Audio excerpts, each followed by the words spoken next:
Håfa Day students, I am Governor Lou Leon Guerrero. Welcome to PBS University. Our friends at PBS Guam and the Guam Department of Education put this episode together with some fun and exciting learning material to help you keep up with your studies. So thank you for joining us on another learning adventure. Sidzus Masi and have a great listen.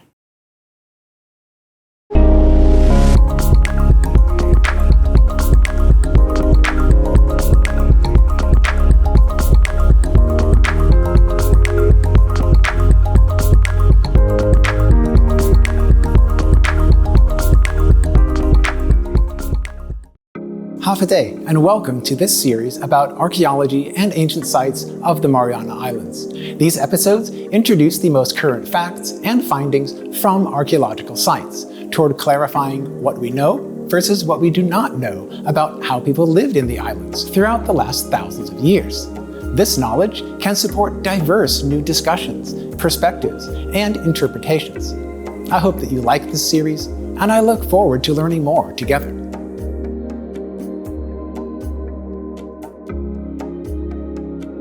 Archaeology is possible because of the people who lived in the past and who created the material records that we all can appreciate today. These same people contributed to the cultural traditions, language, and history that have continued to be practiced in various ways by local communities and indigenous people. The Chamorro people are the direct descendants of the ancestors who have lived in the Mariana Islands starting ever since thousands of years ago. Many Chamorro people work in the fields of archaeology, history, heritage management, museum curation, and community-based stewardship of their ancestral sites and landscapes. For learning more about these issues, I asked Dietrix John Ulokoa Duhaylonsod and Hila'an Pali'i Nicolas if they please could share about their experiences with creating indigenous Chamorro organizations. By the time I was working at the Guam Preservation Trust, AIM was already, that is Adai Manatautumotna, focused on bringing community outreach and allowing descendants, cultural descendant and lineal descendant consultation for Chamorro ancestral remains. That organization, Indigenous Chamorro Organization, I would say ICO, that ICO was already established by the time I started working at the Guam Preservation Trust. In the summer of last year, they offered a class for archaeological field technician. In that class, people from the community were taught how to do surveys, archaeological surveys, how to map sites, how to document, photograph, a little bit about artifacts, analysis, cataloging, and all those kinds of technical things. And it was really great because it was offering people in the community to be employed possibly by archaeological companies who are doing work in the Marianas. Because many of these companies were coming from off island, all of their workers were being flown in practically. I applauded the field technician course because it potentially allowed people in our community to be employed. But in my mind, this archaeological field technician course was definitely not the final answer. In fact, it fell way short. I pitched back in October, maybe September. As soon as I started working here, I said, I'd like to do a course on village-based CRM, cultural resource management, but it was titled cultural heritage management because when you think about cultural resources, which includes archaeological and natural, we were also looking at intangible aspects. So what are the practices? What are the stories? What is the important spirit of these places that need to be protected, preserved, and passed down as well? That whole concept was a way to propel our community people forward from just being worker bees, just being army ants, digging a hole and measuring and taking a picture for who knows who off island. But now they could have a better grasp and maybe be even a little more proactive in the big picture of taking care of our sites, coming up with their own projects, and most important out of that, perhaps preservation plans. That was the genesis for this community-based cultural heritage management course. As part of this course, I took apart all types of archaeological reports, the components, what goes into these components. Those who took this course, again, going from worker bees and army ants, they could look at these archaeological reports and say, oh, okay, this is what the work is for, and this is the end written product. They could even offer ways to make these written reports even better. How can you analyze and say it's missing this, or this part is correct, or how can you even suggest any modifications if you are unfamiliar with the end product? And these are very important reports. I made sure to cover archival research as well as ethnographic research, and how important it is to give weight, give credence, give respect to ethnographic research as much as archival research. It's so important, especially for us as Indigenous people. You cannot have the bulk of the report be 95% archival, and then where's the community traditional knowledge in there? You telling me you spoke with that elder? You took half of that elder's day, and you're going to give them 2 sentences? Anyways, I could go on in that. At the end of the course, it was such a huge success. It just fueled a passion in everyone, the folks in the class, the students. And I need to emphasize that the people in the class, they're already professionals. They're already doing things in their lives. They're doing other things. They're working full time. But in addition to what they were already doing and taking this class, a bunch of them created their own ICOs. These ICOs were Gogui Hila'an, headed by Hila'an San Nicolas and Francesca de Oro. Guahanum, headed by Nikki Monforte and Inez Perez.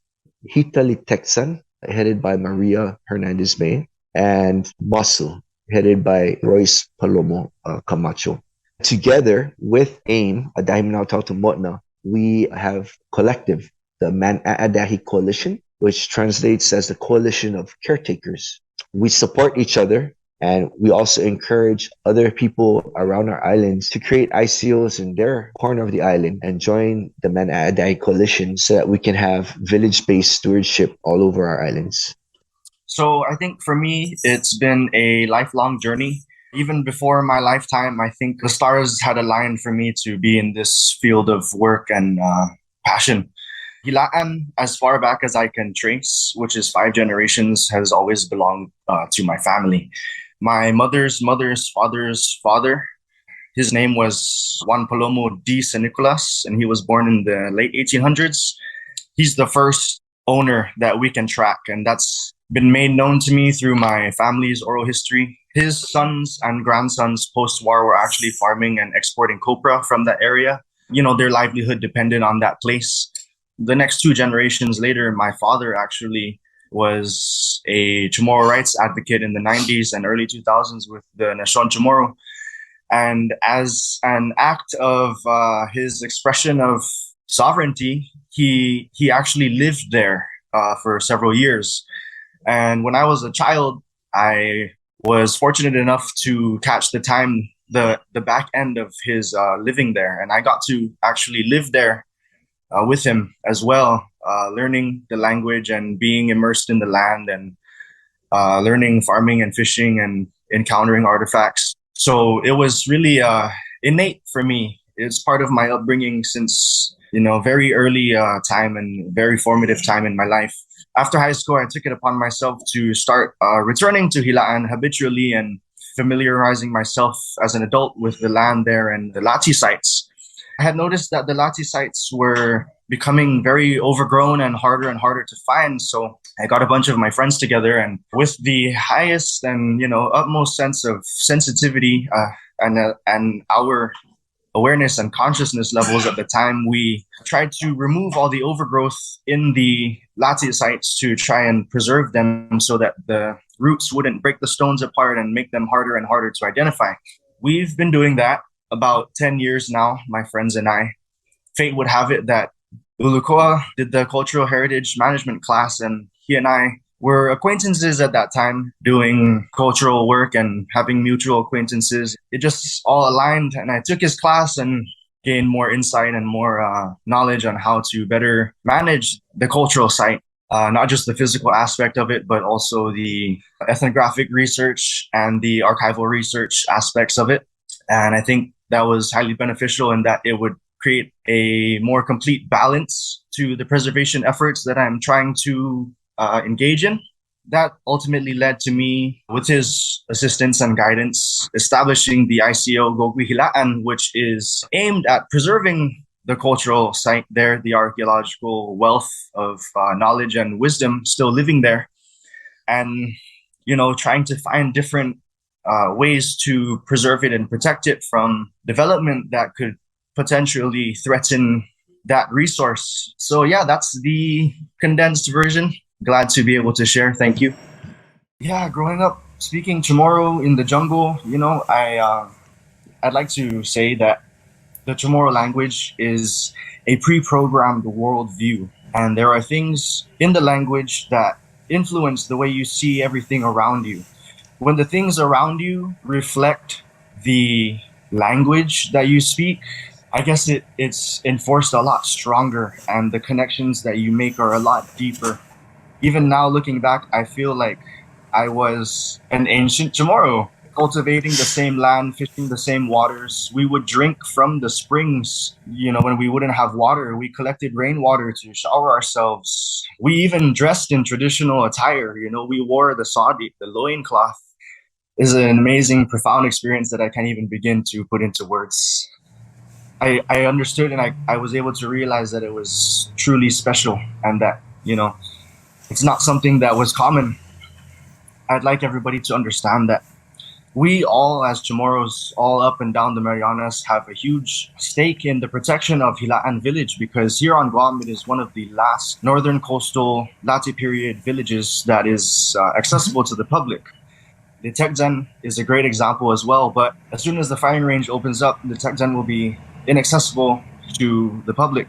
Aside from having an abundance of archaeological evidence to learn from, Hila'an is also a unique habitat because it is where the Hagoy, or the Lost Pond, is located. As far as I know, the Hagoy is one of the last above ground freshwater ponds that is accessible to the north, or accessible to the public. That pond is able to support its own ecosystem. There are fish in there. There's dragonfly populations that you don't see other places in Hila'an. Also, there are endangered traditional medicines there. Put tupunajuju, and I know that tupunajuju is what supports the entire life cycle of the Marianas 8-spot butterfly. So that's already 2 species in one that is, very valuable as a cultural resource and definitely worth protecting. Can you imagine an archaeological company or a developer bringing in an archaeological company to do work in Hila'an for whatever reason, whatever is project, it doesn't matter. But they're going to go to the Mark Center. They're going to go to the library. They're going to Google everything they can Google and come up with a report without even asking somebody like Hila'an who lived there, or somebody from his family who frequented there, or one of the elders that descends from the people that is of that place, intimately connected. How wrong is that?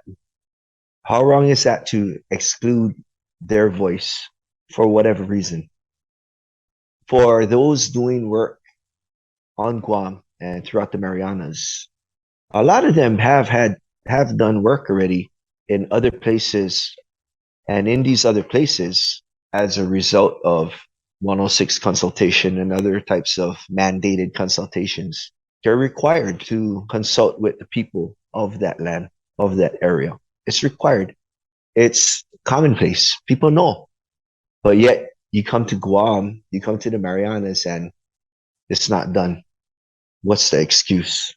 Is the excuse that, the local government does not have a law saying that I need to? Is that the excuse? It's the excuse that this project is outside of the local government, so the local community really has no say. I cannot think of any good reason any righteous reason why you would not include this kind of traditional knowledge, traditional information when you're trying to assess the significance of a place. And then you're going to write a report recommending that the place is okay or not okay for whatever reason you're doing the work. Whatever reasons people give, there is no good reason to exclude that voice. There are different aspects of working and getting involved. So, of course, the academic route, and I would recommend the academic route, going to the university, taking all of these anthropological courses, history courses. When you go that route, you have all of the knowledge that comes with your pursuit of that degree. Outside of academia, you can look for one of these indigenous Chamorro organizations, say, hey, how can I support? Basically, when you're saying how can I support, then they're going to call you and say, hey, we're going to be doing this. We're going to be doing this at the site. And you learn by doing. That kind of experiential knowledge is special.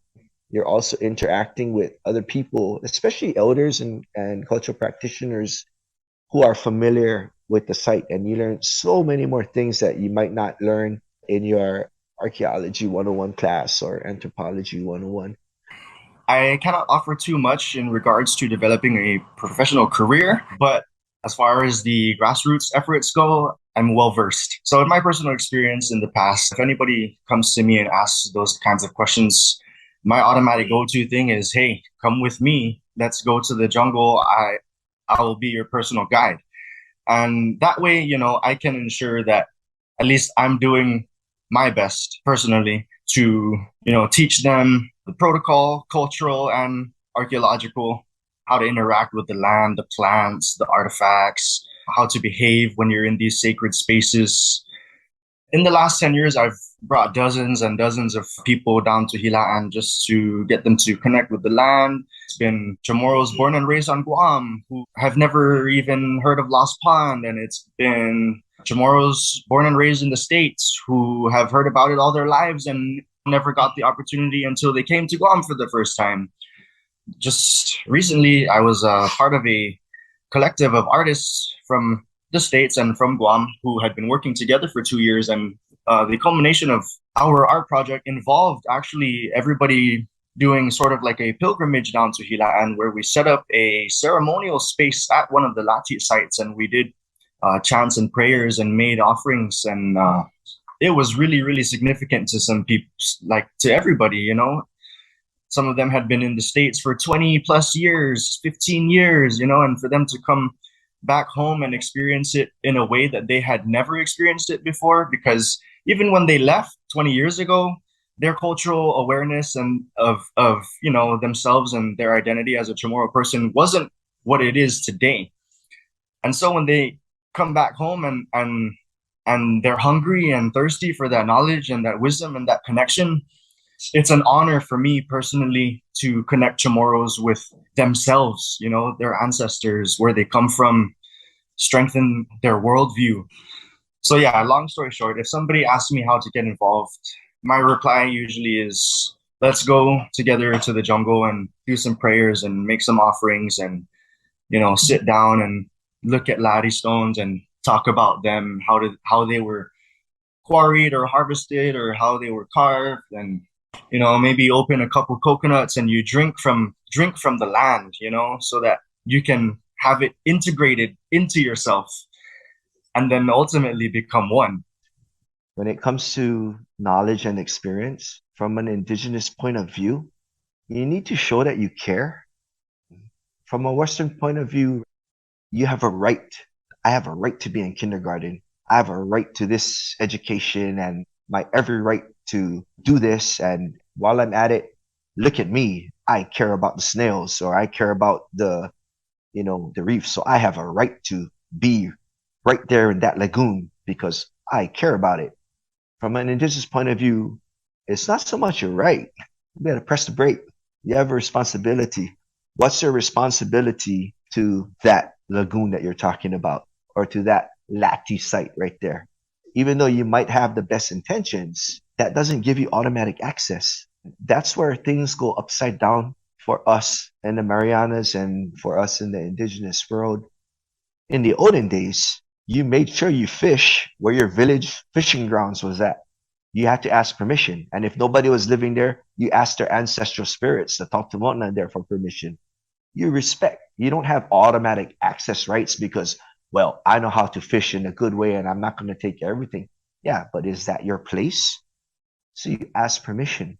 If you're going to say that you want to help, then you need to ask the people, how can I help? And allow the response to modify what you're aiming for if it has to be. And they'll tell you how you can help. With thanks to our presenters, Dietrix and Hila'an, I hope that everyone feels encouraged and inspired to be involved with archaeology and with learning about the past. During our online classroom meetings, many of our participants expressed their concerns about a need for more realistic public access and opportunities with archaeology.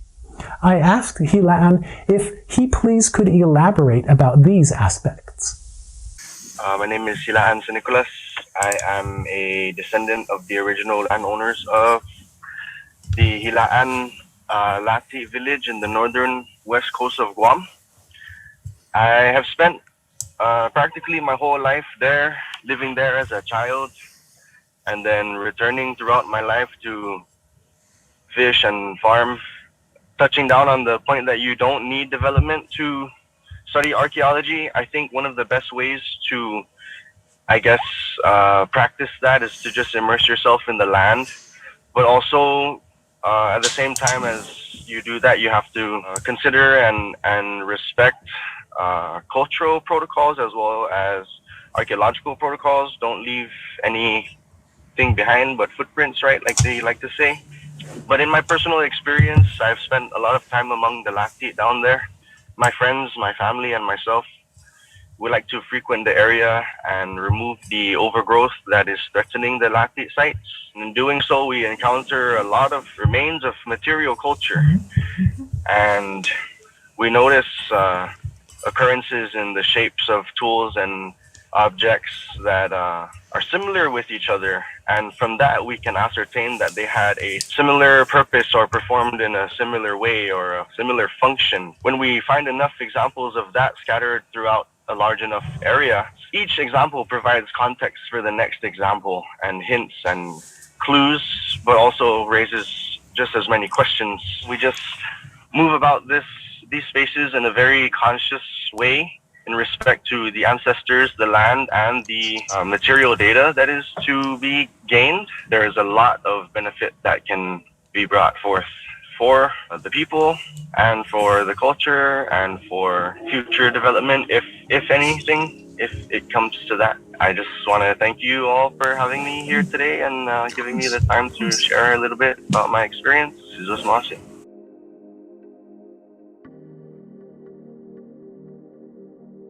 Thank you for joining us in learning about archaeology and ancient sites of the Mariana Islands. If you would like to access more details, then I encourage you to visit in person or online at the Micronesian Area Research Center of the University of Guam, or at the many other libraries, museums, and offices that work with historic preservation, archaeology, and ancient history.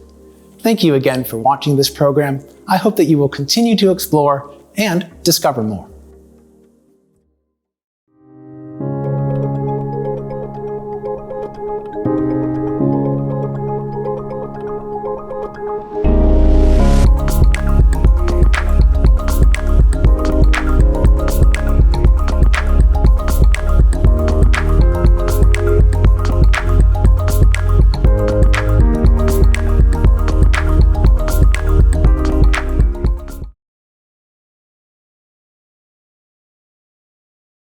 Does archaeology involve natural or cultural history? In a short answer, archaeology must involve cultural history because it focuses on what people did in the past. But this evidence does interface with natural history because people always have lived in a natural and cultural world. The cultural history aspects are based on examining broken pottery, stone tools, site ruins, and other artifacts or remnants from the past actions of people. The natural history aspects are based on the records of the landscapes where people lived in terms of climate, weather patterns, geological landforms, sea level, water sources, and various plant and animal communities. The diverse lines of evidence can be coordinated together. In fact, many archaeologists prefer holistic frameworks that unify natural and cultural history.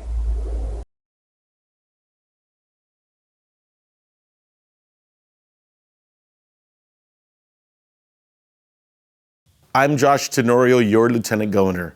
Thank you for being with us today and for taking the time to continue your learning with PBS University. I also want to thank your teachers and support staff at DOE and PBS Guam for their work and their commitment to you, our students. Si Dus Ma'asi, and we hope that you enjoy this PBS University instruction.